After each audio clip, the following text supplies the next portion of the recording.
لما بيفوق بيلاقي نفسه على سرير في قاعة كلها شاشات، وقاعدة قدامه دكتورة بتعرفه بنفسها، دكتورة إيميليا براند. بيقول لها إنه يعرف أبوها وإنه اشتغل معاه قبل كده، عشان يتفاجئ إن دكتور براند اللي بيتكلم عليه ده واقف وراه. بيحكي له إن دي قاعدة سرية لناسا. كوبر بيتصدم، إزاي ناسا؟ هو أنتوا لسه شغالين؟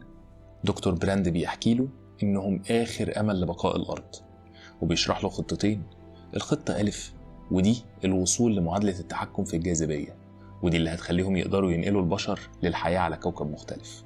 بس براند كذب عليه وما قالوش إن الخطة دي مستحيلة، لأن المعادلة ناقصها بيانات من جوه الثقب الأسود نفسه، حاجة البشر ما وصلوهاش لحد يومنا ده. المهمة نفسها تعتبر انتحار. والخطة ب، ودي هدفها إنهم يوصلوا أجنة بشرية لكوكب تاني صالح للحياة. هنسيب الأرض تموت بس الجنس البشري هيكمل، وبيطلب منه إن هو يكون قائد للمهمة دي. كوبر بيفضل باصص له بصدمة، الخطتين أسوأ من بعض.